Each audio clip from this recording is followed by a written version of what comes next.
어느 마을에 연못이 하나 있었습니다. 그 연못에 짐승들이 물을 먹으러 옵니다. 연못은 물도 제공해 주지만 거울 역할도 해줍니다. 물 먹으려고 머리를 딱 숙여서 보면 그 물 속에 자기 얼굴이 비춰지죠. 한 번은 뿔이 아주 멋있게 잘 자란 사슴이 물을 먹으러 와서 고개를 탁 숙이면서 보니까 아주 멋있는 놈이 앞에 하나 있는 거예요. 야, 참 멋있다. 저 뿔 진짜 좋다. 하고 기분이 참 좋았습니다. 그런데 거기에 다른 동물들도 물을 먹으러 오는데 물에 비춰진 자기의 모습과 비교해 보니까 되게 초라해 보이고 째째해 보이는 거야. 특별히 콧대 높은 암사슴, 콧대는 높은데 생긴 거 보니까 되게 초라하거든요. 그런데 왜 이렇게 콧대가 높은가 그런 생각도 하면서 의시됐습니다. 나보다 멋있는 거 있으면 나와봐라 하는 거죠. 그런데 그 마을에 소문이 돌았어요. 사냥꾼이 들어왔다.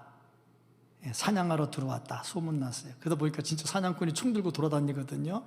사냥꾼을 보고 모든 동물들이 다 도망을 갔는데 이 뿔 달린 사슴도 도망가야죠. 지가 아무리 뿔이 멋있기로서니 총 가진 사냥꾼을 이길 수가 없죠. 도망가는데 사냥꾼이니까 막 도망가다가 급하게 도망가다가 나무 가지에 뿔이 딱 걸렸습니다. 더 이상 도망을 못 갔어요. 다른 동물들은 다 도망갔는데 요 사슴은 그 멋있는 뿔 때문에 걸려가지고 사냥꾼에게 잡혀 죽었다 하는 그런 이야기입니다. 누가 만든 이야기죠. 동화 같은 이야기죠. 근데 그 말을 읽으면서 보면 느껴지는 게 있습니다. 다른 사람이 볼 때 부러워하는 거, 다른 사람이 볼 때 야 멋있다 하는 거, 그게 반드시 축복일까? 참 묘한 질문입니다. 남들이 볼 때 진짜 축복이거든요. 근데 그 축복 때문에 죽게 됐어요. 그러면 그걸 축복이라고 말할 수 있을까? 여기서 볼 수 있는 것이 뭐든지 좋다고 해서 다 축복은 아니다. 우리가 알아야 될 것은 뭐냐면 이것을 어떻게 관리하느냐 하는 문제입니다.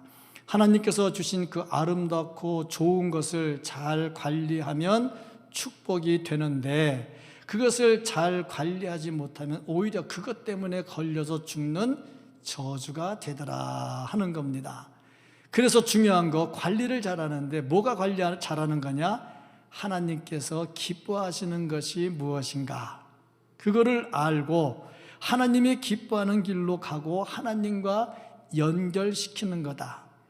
남들이 볼 때 초라하고 가치 없어 보여도 하나님과 연결이 잘 되면 오히려 그것이 축복이 됩니다. 전화위복이라는 말은 괜히 나온 게 아닙니다. 창세기 19장 읽다 보면 소돔과 고모라가 나옵니다. 이 소돔과 고모라 지역은 돈도 많고 도시가 번창한 곳입니다. 아브라함의 조카 롯이 그 땅을 택했는데 망하기 직전이었는 거로 참 아름다웠다 그랬습니다. 원래 돈 많은 도시가 밤거리가 아름답습니다. 그러니 그 좋은 여건에 있던 소돔과 고모라, 그런데 그것 때문에 망했습니다.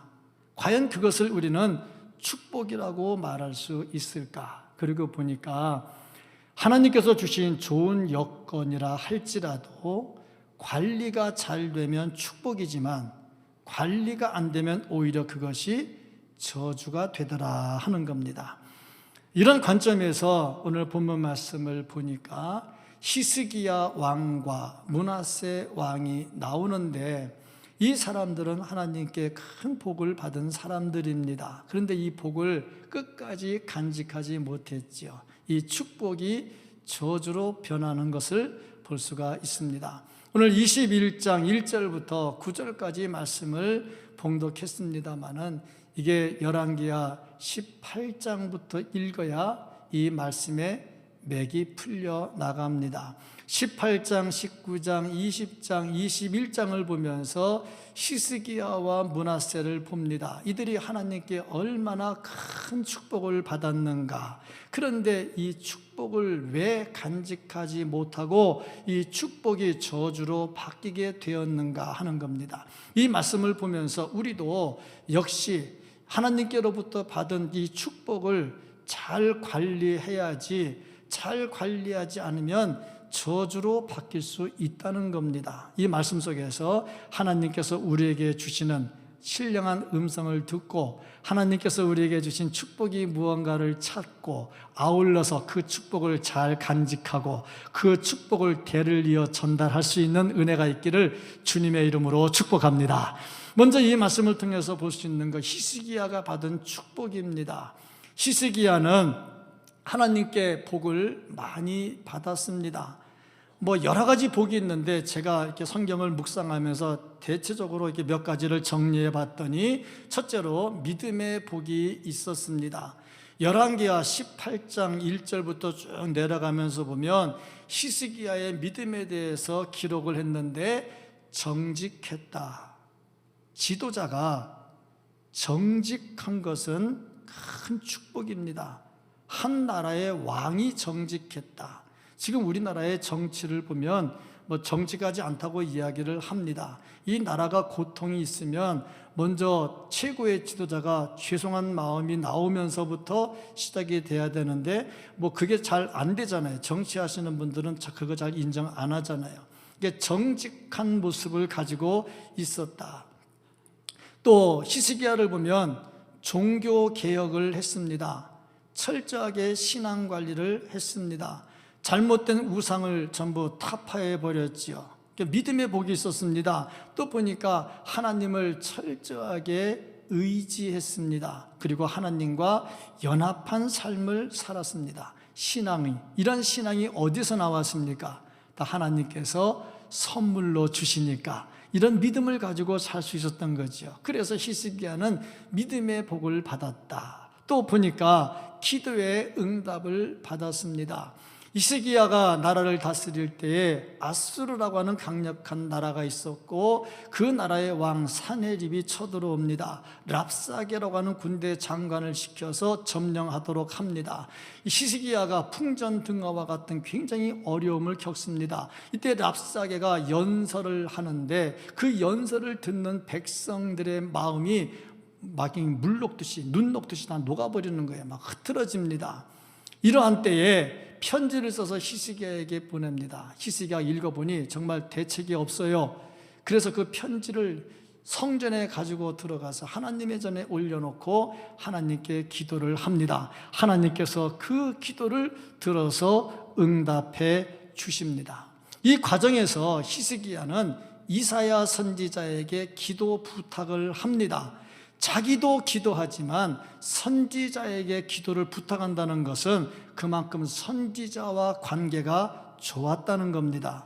선지자와 관계가 좋지 않은 상태에서 영적인 건강을 유지할 수는 없지요. 그러니까 영적 건강이 유지되면서 이사야에게 기도 부탁을 하고 좋은 관계를 갖고 결국에 기도의 응답을 받습니다.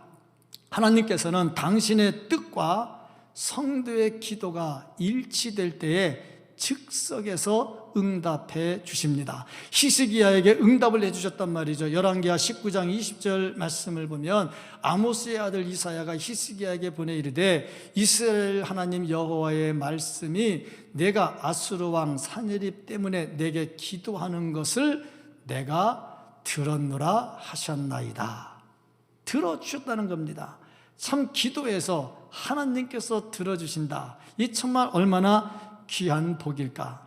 참 그렇지 않습니까? 제가 오늘 기도할 때 하나님 아버지 이 코로나19 때문에 정말 백성들이 어렵고 예배가 안 됩니다. 주여 오늘 물리쳐 주시옵소서 했는데 오늘 싹 다 물러갔다면 이거 참 얼마나 아름다운 일일까. 아멘 잘 안 되죠. 그렇죠? 이게 이제 우리들의 모습입니다. 이런 기도가 있으면 얼마나 좋겠는가 하는 거죠. 열왕기하 20장 4절, 5절, 6절 말씀을 보면 응답이 나오는데 거기서 하나님께서 하시는 말씀이 내가 내 기도를 들었고 내 눈물을 보았노라.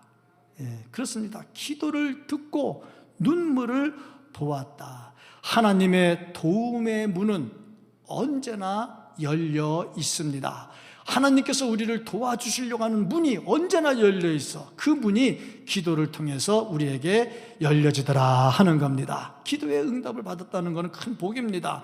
다음에 보니까 백성들의 지지를 받았습니다. 지도자가 백성의 지지를 받는다는 것은 큰 복입니다. 전체가 다 지지했다. 아주 큰 복이죠. 아수르의 사내립이 쳐들어왔고 나라가 어지러워졌고 랍사게라고 하는 사람이 연설을 하는데 이스라엘 사람들의 마음이 완듯이 밀람 녹듯이 다 녹게 만들어 놓습니다. 니들이 대변을 먹을 것이고 니들이 소변을 먹을 것이고 하는데 정말 말을 하는데 유대말로 합니다. 왜 유대말로 하겠습니까? 자기네 나라 말로 안 하고 유대말로 해요. 왜? 백성들 들으라 이거지. 들으면 어떻게 되는데? 민심이 흔들리죠. 민심이 흔들리면 어떻게 되는데? 왕에 대한 원망이 나오지요. 그러니까 이것을 노리고 랍사게가 유대말로 말을 합니다. 그러니 현 상황을 보니 죽게 됐거든. 나라 망하게 됐거든. 그런데 히스기야가 뭐라고 말하냐면 그가 하는 말을 듣지 말라. 그러니까 한마디도 대답을 안 합니다. 참 이게 힘입니다. 교회의 힘은 어디 있느냐? 일치, 연합, 단결에 있습니다. 이 나라 백성들이 일체 한마디도 대답을 안 해. 왕이 하지 말라 그러니까 안 하는 거야. 교회도 그래. 힘이 있으면 목사가 하지 말라 그러면 안 하면은 굉장히 막 힘 있는 교회가 돼요. 근데 그거는 아니고 하면 그때부터 이제 쫙 의견이 나눠지게 되겠죠. 의견이 나눠지면 힘이 없어지게 되겠죠. 근데 히스기야가 이렇게 된 것이 잘나서 이렇게 됐냐 이거예요. 이게 전부 다 하나님의 은혜다 하는 겁니다. 이게 복이죠. 지도자가 말에 힘이 있어서 백성이 따랐다는 것은 큰 복입니다. 그 다음에 보니까 히스기야가 생명을 15년을 더 연장을 받았습니다. 네가 죽게 될 것이다. 그래서 히스기야가 간절하게 기도합니다. 20장 1절부터 쭉 나와 있습니다. 간절하게 기도를 하는데 하나님께서 그 기도를 들어주시고 응답하시는데 그 증거로 해 그림자가 10도가 뒤로 물러갔다 하고 나옵니다. 참 이게 설명하기 힘든 부분입니다. 해가 10도가 뒤로 물러갔다는 말은 뭐냐면 지구가 돌다가 거꾸로 돌았다는 얘기입니다. 이게 과연 이해가 되겠냐 이거예요. 이게 참 우리 신학교 다닐 때 정말 질문 많이 했고 정말 많이 했습니다. 그게 참 사람들이 말이 잘 모르면 하지 말아야 되는데 잘 모르는 거 설명하면요 꼭 문제가 돼요. 그때 나왔던 학설 중에 여러 가지가 있는데 이 해 그림자가 10도가 뒤로 물러가 지구가 거꾸로 돌아갔다는 거지. 그리고 여호수아가 전쟁하다가 태양아 머물러라. 그래서 태양이 머물렀잖아. 그건 지구가 돌다가 쓴 거 아니야 이렇게. 그래서 누가 얘기하기를 그때 여호수아 때 쓴 거하고 히스기야 때 뒤돌아간 거하고 합치니까 24시간이 비더라. 그래서 나사에서 그 인정했다. 진짜인 줄 알았어요. 근데 가짜 뉴스였습니다. 참 이렇게 말들을 만들어 간다는 것이 참 그렇습니다.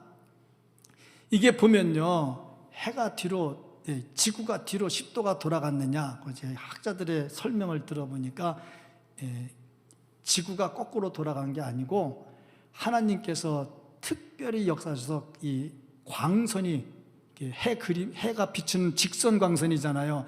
그게 굴절 현상을 나타나서 히스기야가 그렇게 보게 만들었다는 거죠. 그 자체가 기적이라는 거죠. 뭐 잘 모르겠습니다. 더 설명하면 이단될 수 있으니까 가장 중요한 답, 정확한 답을 제가 오늘 가르쳐드리겠습니다. 천국 가서 하나님께 물어보십시오. 가장 정확한 답입니다. 어찌됐든지 간에 기적을 체험했습니다. 그리고 생명의 15년 연장을 받았습니다. 이게 얼마나 큰 복입니까? 또 한 가지 보니까 아들을 낳았습니다. 생명 연장되고 3년째 될 때에 아들을 낳았습니다. 히스기야가 아들을 낳은 것은 의미가 있습니다. 죽음에서 살아난 사람이 아들을 낳은 것도 의미가 있지만 히스기야가 아들을 낳은 것은 마태복음 1장 1절에 나와 있는 아브라함과 다윗의 전 예수 그리스도의 세계라, 그 족보에 히스기야의 아들이 없으면 족보가 어떻게 되겠습니까? 예수 그리스도의 탄생에 문제가 생기잖아요. 그러니까 이 모든 것들이 하나님께서 베풀어 주시는 은혜였다 하는 겁니다. 그래서 하나님께로부터 히스기야는 많은 복을 받고 살았습니다. 다음으로 므낫세의 경우는 어땠을까? 므낫세 역시 축복 중에 태어났던 사람이었습니다. 아버지가 죽었으면 태어나지도 않았겠지요. 왜? 3년 뒤에 태어났으니까. 태어나기 3년 전에 아버지가 돌아가셨으면 태어나지도 않았겠지요. 그러니까 이 탄생부터가 축복이었다 하는 거지요. 그런데 그것도 다른 데서 나온 게 아니라 왕의 가문에서 나왔습니다. 이 왕의 가문도 그냥 왕의 가문이 아닙니다. 다윗의 혈통입니다. 다윗의 혈통이라고 하는 것은 단순 왕이 아니라 예수 그리스도의 족보를 이어가는 혈통이라는 겁니다. 북한 사람들은 뭐 백두산 혈통 뭐 그것만 가지고도 난리를 치던데, 그 참 그렇게까지 3대가 가면서 안 변하는 거 보면 참 희한한 나라예요. 제가 생일이 4월 15일입니다. 누구랑 생일 같은지 아시겠죠? 그래서 명찰을 달고 금강산에 제가 관광을 갔었어요. 그랬더니 가이드가 딱 보더니 4월 15일이네요 그러더라고. 난 벌써 알거든. 네, 그래요. 그랬더니 벌써 와 그러면서 보더라고. 아이고, 생일 같은 거랑 무슨 상관인데. 그래서 제가 한마디 더 했습니다. 나 전주김씨입니다. 와 그러더라고. 못 알아듣는 사람은 나중에 통역을 해서 알아들으세요. 그걸 보면서 이런 나라 참 희한한 나라다 생각을 했어요. 그런데 므낫세는 그냥 혈통이 아닙니다. 다윗의 혈통입니다. 메시아의 혈통입니다. 이게 얼마나 큰 축복이었느냐 하는 거죠. 그 다음에 다음으로 보면 아버지의 간증을 듣고 자랍니다. 아버지 간증이 많잖아요. 산헤립이 쳐들어왔을 때 18만 5천 명이 하룻밤에 다 날아가 버리잖아요. 이거 얼마나 큰 간증입니까? 또 죽는다 했는데 바로 살아나가지고 아들 낳았잖아요. 네가 이 땅에 어떻게 태어났냐 하면 내 얘기 좀 들어봐라. 내가 죽으려고 해서 하나님께서 죽는다고 했는데 정말 눈물을 흘리면서 벽에다가 머리를 박아가면서 기도했더니 하나님이 살려줬고 세상에 살아났는데 3년 만에 네가 태어났어. 이런 간증을 들으면 얼마나 은혜가 되겠습니까? 정말 믿음의 간증을 들으면서 살았던 사람이다 하는 거죠. 그리고 또 한 가지 축복이 뭐냐면 이스라엘의 왕이 됐는, 남쪽 유다의 왕이 됐는데 12살의 왕이 돼서 55년을 왕을 합니다. 최장수 왕의 자리에 있습니다. 남쪽 북쪽 향해서 합해서 약 40명의 왕이 왔다 갔는데 그 중에는 7일, 단 7일, 일주일 왕하고 죽은 사람도 있어요. 그런데 55년을 하면서 최고로 장수한 왕이 됐습니다. 이것을 보면 얼마나 큰 축복인가 하는 겁니다. 하나님은 필요에 따라서 우리들에게 복을 더하여 주십니다. 이 복을 더하여 주시니 얼마나 감사하냐 하는 거죠. 그런데 이제 그 다음이 문제입니다. 이 축복을 저주로 바꾸는 삶을 살면 안 되는데 이 두 사람이 하나님께로부터 받은 축복을 끝까지 간직해서 아름답게 끝내지를 못했다는 겁니다. 이게 문제입니다. 아무리 좋은 것도요, 관리하지 못하면 그게 저주가 됩니다. 히스기야의 경우는 어땠느냐? 자기만 생각하고 살았어요. 자기 생각만 합니다. 왜 그랬느냐? 교만했기 때문에 그래요. 교만한 사람의 특징은 자기만 생각합니다. 내 생각만 합니다. 히스기야에게 따라다닌 골칫덩어리가 뭐였냐면 교만이었습니다. 히스기야가 병들어 죽게 된 이유가 뭐냐? 교만 때문입니다. 역대하 32장 23절부터 24절까지 말씀을 보면 여러 사람이 예물을 가지고 예루살렘에 와서 여호와께 드리고 또 보물을 유다 왕 히스기야에게 드린지라. 이후부터 히스기야가 모든 나라의 눈에 존귀하게 되었더라. 왜 그랬습니까? 아수르의 18만 5천을 한 방에 무찔렀잖아요. 자기가 했습니까? 하나님이 했지. 어쨌든 간에 남들이 볼 때는 모르잖아. 그때 사람들이 막 예물을 가지고 와가지고 와 대단하다, 와 어떻게 이런 일이 할 때, 그때 히스기야가 병들어 죽게 됐다. 왜? 교만이 들어온 겁니다. 이로 인해서 히스기야가 병들어 죽음의 고비를 만나게 됐다 하는 겁니다. 또 병 고친 다음에, 병 고침 받았으면, 생명 연장 받았으면 겸손해야 되잖아요. 그런데 또 교만해집니다. 열왕기하 20장 12절 이하에 보면 많은 사절단들이 또 찾아옵니다. 사절단들이 찾아와 가지고 히스기야를 또 위문합니다. 병들어 죽을 거 살아났으니 사람들이 또 축하할 거 아닙니까? 그때 또 우쭐한 자만심이 생깁니다. 이 교만이 또 생기죠. 이거 보면요, 교만은 잘 안 빠져나가는가 봐. 고쳐지는 것 같은데 또 다시 나와. 고개를 자꾸 들어.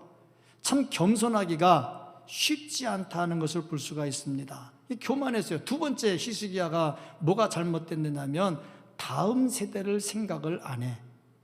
다음 세대를 키우지를 않아. 하나님께서 히스기야의 잘못된 것을 지적하면서 너 이제 니네 나라 무너진다, 네 아들 때 쫓겨나고 사로잡혀갈 것이고 막 얘기를 합니다. 그때 히스기야가 뭐라고 말하냐면 열왕기하 20장 19절 보면 그 이하에 쭉 보면요, 내가 안 당하면 됐지요. 세상에 이런 부모가 어딨냐고. 자식 때 다 무너지고 잡혀간다는데 아유 내 때 안 되니까 참 감사하지요. 그러니까 다음 세대를 생각하지 않았다 하는 겁니다. 자기만 생각하는 사람은 다음 세대를 키우지를 않습니다. 뭐든지 다음 세대를 잘 생각을 해야 돼요. 우리가 힘들여서 플랫폼 짓지요, 교회 지었지요, 다 없는 돈 모아가지고 헌금해 가면서 지었지요, 고생하면서 지었잖아요. 근데 이걸 다음 세대가 더 계승해가지고 저걸 잘 이용해서 전도하고 부흥시키고 그래야 되는데 다음 세대가 감당을 못하면 어떻게 되겠어요? 중요한 것은 다음 세대라 하는 겁니다. 그런데 제가 이 말씀을 잘 묵상하면서 보니까 왜 므낫세가 좋은 신앙을 받지 못했을까 하고 나름대로 묵상을 좀 해봤어요. 그 중에 하나가 뭐냐면 아빠 엄마가 너무 오냐 키운 거 아닐까 하는 생각입니다. 왜냐하면 죽을 뻔했는데 살아나가지고 애 낳았잖아요. 얼마나 귀하겠습니까? 오냐고 하는 짓마다 예쁘잖아. 뭐든지 그렇잖아. 내가 좋아하면 무슨 짓 해도 예쁘잖아. 근데 내가 싫어하면 무슨 일을 해도 밉잖아. 그게 참 사람이 간사하잖아. 목사가 설교를 죽을 써도요, 목사 좋아하는 사람은 은혜를 받아요. 근데 목사가 설교를 아무리 은혜를 꾀도요, 목사가 싫으면 여기는 없는 걸로 보고 내가 자신 있게 얘기하는데, 그걸 보면요 은혜가 안 돼요. 좋아하면요 뭐든지 다 좋아요. 그러니까 이 애를 낳아놓고 얼마나 금이야 옥이냐 키웠겠냐 이 말이죠. 제가 어느 글을 읽었는데 할아버지 할머니가 손주를 키웠어요. 손주가 얼마나 예쁩니까? 우리 동기 목사들 저한테 얘기하기를 손주를 안 키우고는 인생을 논하지 말라 이렇게 얘기를 하더라고요. 손주가 없는 사람은 인생을 말하지 말래. 참 나는 어느 세월에 될는지 잘 모르겠지만 언젠가 되긴 되겠지. 근데 손주가 너무 예쁜 거야. 그러니까 할아버지가 손주한테 야 할머니 꽃만 한 대 데리고 와. 가서 애가 막 가가지고 할머니 꽃만 탁 때리고 막 뛰어오니까 잘했어요. 그러니까 할머니도 웃으면서 재미있다 막 그런 거야. 그러니까 할머니가 야 일로 와봐. 할아버지 꽃만 한 대 때리고 와. 할아버지 꽃만 한 대 때리고 와 잘했어요 하고 이런 생활을 계속 한 거야 이제. 그러다가 이제 좀 시간이 지나면서 이렇게 따로 떨어져 살게 됐어요. 이제 애가 커서 어른이 됐잖아요. 근데 오랜만에 할아버지 할머니를 만난 거야. 할아버지 할머니들 다 이제 나이가 더 들어가지고 힘이 없어졌지. 오랜만에 만나서 반갑다고 꼴밤을 확 때렸는데 죽어버렸대. 이게 누가 만든 말이지 사실이겠습니까? 재밌게 만든 말이지. 근데 의미가 있어요. 오냐 오냐 키워놓으면 나중에 이런 문제들이 생겨요. 그래서 교인들도 설교를 들을 때 축복받으세요, 힘내세요 이런 설교만 들으면 나중에 이런 주목이 된단 말이지. 그래서 듣기 싫은 소리도 들어야 되고 그러면서 커야 건전하게 잘 크죠. 제가 묵상한 게 그거예요. 므낫세를 키울 때 너무 오냐 해서 키우지 않았겠냐. 뭐 성경에 그런 얘기 안 나옵니다. 근데 쭉 이렇게 정황을 살펴보면 그럴 가능성이 매우 높다. 잠언 22장 6절에 마땅히 행할 길을 아이에게 가르치라. 가르쳐야 됩니다. 싫어도 가르쳐야 됩니다. 듣기 좋은 소리만 하면 안 됩니다. 마땅히 행할 길. 마땅히 행할 길은요, 하기 싫은 거 많거든요. 하기 싫은 거 많습니다. 그런데 해야 될 일이 많거든요. 그럼 안 가르쳐요. 애가 어떻게 되겠습니까? 마땅히 행할 길을 가르치라. 그리하면 늙어도 그것을 떠나지 아니하리라. 이 말씀에 비추어 보건대 므낫세는 이게 안 된 거란 말입니다. 그러니까 히스기야는 다음 세대를 제대로 키우지를 않았다는 겁니다. 이게 문제가 됐다. 자기는 정직하게 살았어요. 종교개혁도 했어요. 바로 했어요. 신앙은 자동 상속이 아닙니다. 자연 상속이 아닙니다. 신앙은요, 훈련과 교육으로 전달되는 겁니다. 그런 의미에서 교육이 굉장히 중요하다 하는 거죠. 그렇다면 므낫세는 어땠을까? 므낫세를 보니까 죄로 무너졌습니다. 므낫세는 굉장히 축복의 자리에 있었습니다. 그런데 어떤 자리에 있느냐보다 더 중요한 것은 무엇을 하느냐 하는 겁니다. 그 자리보다 더 중요한 것은 그 자리에서 무엇을 하느냐 하는 겁니다. 므낫세의 엄마의 이름이 헵시바입니다. 헵시바. 헵시바라는 이름의 뜻이 뭐냐? 나의 기쁨이 그녀에게 있다. 하나님께서 그를 기뻐하셨다는 거죠. 믿음이 좋았다는 거죠. 히스기야도 애시당초에 믿음이 좋았잖아요. 엄마도 그랬잖아. 그러면 애도 좋아야 되는데 이게 안 됐다는 거예요. 글쎄, 엄마 아빠는 잘 가르쳤는데 애가 삐딱선을 탄 건지, 엄마 아빠가 안 가르쳐서 애가 이렇게 됐는지 잘 모르겠지만 2절 말씀 보면 이렇게 기록이 되어 있습니다. 므낫세가 여호와 보시기에 악을 행하여. 그 좋은 자리에서 한 짓이 뭐냐? 여호와 하나님 보실 때 악을 행했다. 무슨 악을 행했느냐? 3절부터 7절까지 그 내용들이 나오는데 이방신을 섬겨요, 산당을 지어요, 온갖 가증한 일을 다 하는데 바알신을 섬겨요, 아들을 불 가운데로 지나가게 해요. 아들을 잡아 죽여서 제사 드리는 이상한 일들을 합니다. 하나님의 언약을 저버려요. 다윗과의 언약을 깨트려 버립니다. 더 무서운 거, 성전에다가 아세라 상을 갖다 놓습니다.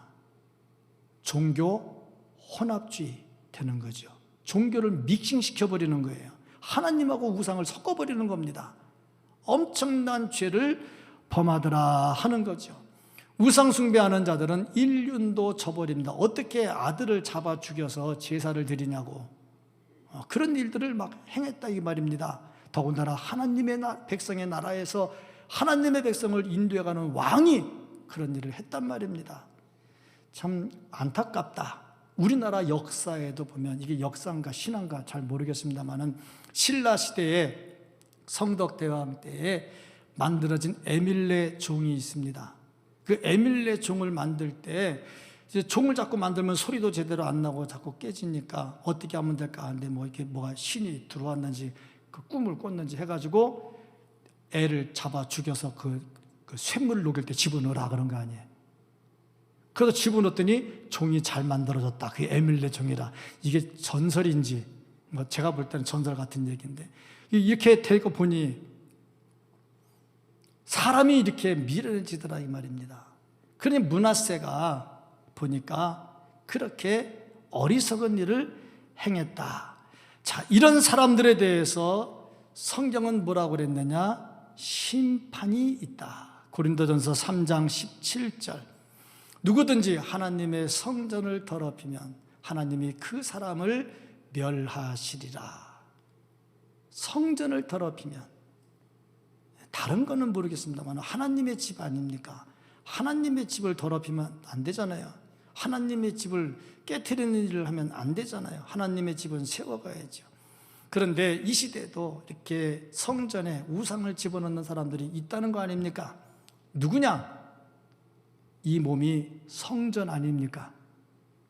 이 몸이 하나님의 성전 아닙니까? 그럼 이 몸에 누가 거해야 되느냐? 성령이 거해야 되잖아. 성령이 거해야 돼. 우린 예수 믿으니까 성령이 거해요. 그런데 여기다 우상을 집어넣어 돈이 최고가 돼. 여기다 우상을 집어넣어 자식이 최고가 돼. 여기다 우상을 집어넣어 건강이 최고야. 이런 것들이 막 들어오는 거야. 이 성전이 성령의 전이 돼야 되는데 오만 잡동사니들이 다 들어온다 이 말입니다. 여기에 대해서 하나님께서 말씀하시는 것이 반드시 하나님께서 심판하신다는 얘기입니다. 9절 말씀을 보면 이 백성이 듣지 아니하였고 므낫세의 꾀물 받고 악을 행한 것이 여호와께서 이스라엘 자손 앞에서 멸하신 여러 민족보다 더 심하였더라. 세상에 하나님의 백성을 다스리는 하나님이 세우신 왕이 죄를 짓는데 이방 민족보다 더 심하게 죄를 지어 이것을 우리 선조들이 만들어낸 말, 딱 맞는 말이 있어요. 중이 고기 맛을 알면 절간에 빈대가 남아나지 않는다. 우리 선조들이 한 말이에요. 제가 만든 말이 아니고. 참 하나님의 사람이 죄의 맛을 알면 이렇게 못돼집니다. 예수 안 믿는 사람이 교회 그렇게 잘 안 하거든요. 근데 예수 믿고 뭐 직분 가진 사람이 교회 한번 반감을 가지면요 더 심해요. 바로 그렇게 되는 겁니다. 하나님의 교회인데 하나님의 집인데 어떻게 그렇게 하냐 이거지. 제정신에 못하지. 그러면 왜 그렇게 되는데 사탄이 싹 들어와 가지고 살살 꼬이는 거지. 하나님의 전에 어떻게 우상이 들어오냐고. 야고보 1장 15절 말씀을 보면 욕심이 잉태한 즉 죄를 낳고 죄가 장성한 즉 사망을 낳느니라. 결국에는 사망으로 가는 겁니다. 근데 사망으로 가는 줄 모르고 이런 일들 한다. 암세포와 같아요. 처음에는 몰라요. 이게 커지면 결국에 사람을 죽입니다. 그럼 므낫세가 이렇게 무너지는 이유가 뭘까? 말씀이 없는 거예요. 말씀대로 가지 않은 겁니다. 여기서 살 수 있는 비결이 뭐냐? 살 수 있는 비결은 회개하는 겁니다. 회개하면 살아납니다. 근데 므낫세는 회개라는 단어가 없었습니다. 고난당할 때 제일 먼저 생각할 것은 내가 믿음대로 살았는가 아니면 회개해야 기회가 나옵니다. 코로나19로 인해서 많이 힘들어하고 있습니다. 고난입니다. 엄청난 고난입니다. 저도 토요일만 되면 굉장히 긴장합니다. 혹시 주일 예배 때 누구 하나 또 묻어갖고 들어오면 어떻게 하나 굉장히 고민이 많이 돼요.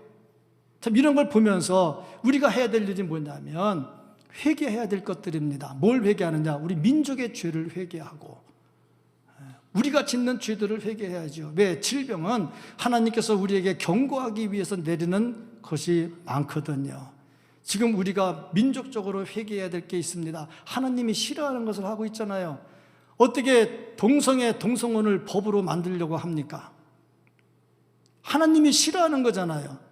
얼마 전 뉴스를 봤더니 예전에는 남자가 이거 다 잘라내고 여자 거 만들면 여자로 인정해 주는 게 있었는데 지금은 그 수술 안 하고도 그냥 여자로 인정해 주는 것을 법을 만들려고 한다고 하잖아요. 어찌 이런 일들이 일어나냐고. 근데 참 답답한 거는 예수 믿는 사람은 이 당 저 당을 떠나서 그런 일을 하는 사람을 찍어주면 안 되는데 또 찍어줘. 하나님하고 안 맞는 거를 막 찍어주거든. 이게 얼마나 답답해. 이걸 우리가 회개해야 된다고. 정말 회개해야 된다고. 하나님의 법에 어긋나는 법을 만드는 사람을 막 찍어줘가지고 법을 만들게 해놓고 우리가 어떻게 예수 믿겠다고. 이것들을 회개해야 된다고. 이런 것들을 회개하지 않냐고. 어떻게 근본을 회개하지 않냐고. 어떻게 치료만 자꾸 논하냐고. 므낫세가 이렇게 될 때까지 회개라는 단어가 안 나옵니다. 그러니까 축복이 저주로 바뀝니다. 우리나라 얼마나 복받은 나라입니까?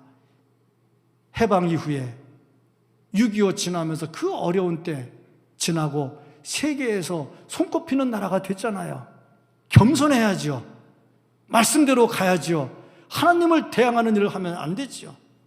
이게 우리가 해야 될 일이고 기도 제목이고, 기도할 때 도장 찍는 걸 잘해야 된다는 얘기예요. 기도는 해놓고 도장은 엉뚱한 데 찍어놓으면 기도는 다 어디로 가는 겁니까? 참 이게 우리가 회개해야 될 일들이에요. 하나님 앞에서 이 재난을 앞에 놓고 진심으로 회개할 수 있기를 바랍니다. 그래야 회복의 역사가 나타나는 거죠. 다음 단계, 축복을 저주로 바꾸지 않으려면 악의 고리를 끊어야 됩니다.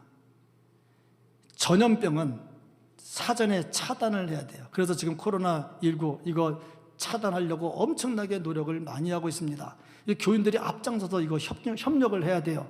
잘 차단을 해야 돼요. 죄도 마찬가지입니다. 죄도 전염성이 강합니다. 죄 지은 사람은요, 결코 자기 혼자 안 가지고 있습니다.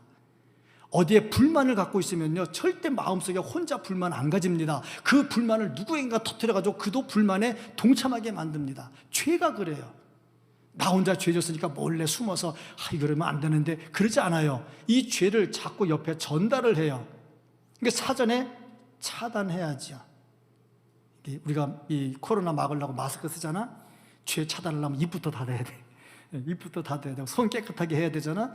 그러니까 죄를 안 짓으려면 이 죄를 범하지 않으려면 죄 짓는 손을 자꾸 말씀의 물로 자꾸 닦아야 돼. 그래야 건강해질 수가 있는 겁니다. 악의 고리를 끊지 못하면 이게 대물림이 됩니다. 악의 고리를 끊지 못하면 다음 때로 물려집니다. 대물림이 됩니다. 이 말은 뭐 가게에 흐르는 저주를 끊으라, 그런 말은 아닙니다. 아버지가 죄 짓는 것을 보면 애가 배우게 돼 있어요. 집안이 죄 짓는 걸 보면 애가 배우게 돼 있어요. 그 고리를 끊으라 이거지.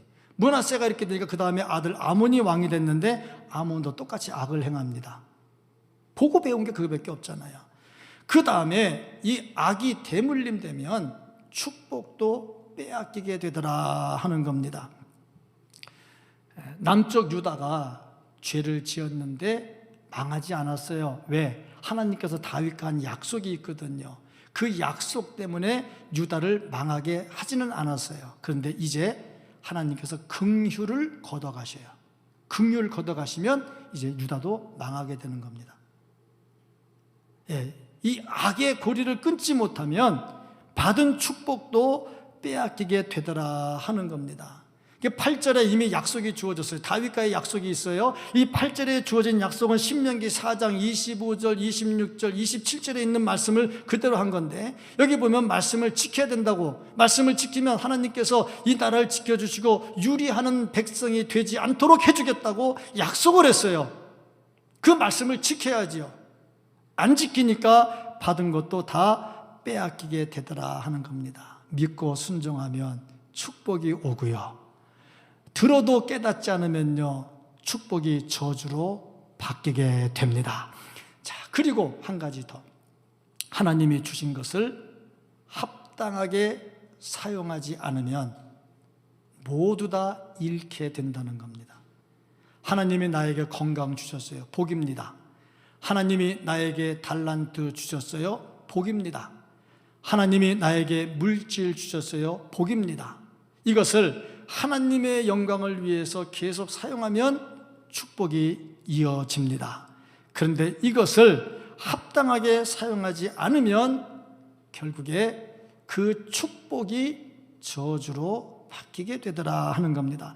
열왕기하 20장 17절, 18절 말씀을 보면 여호와의 말씀이 날이 이르리니 왕궁의 모든 것과 왕의 조상들이 오늘까지 쌓아두었던 것이 바벨론으로 옮긴 바 되고, 보세요, 쌓아놓은 것 전부 다 뺏긴다는 거 아닙니까?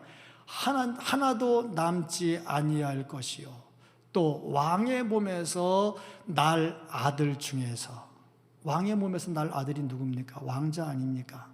그 하나가 사로잡혀 가서 바벨론 왕궁에 환관이 되리라 하셨나이다.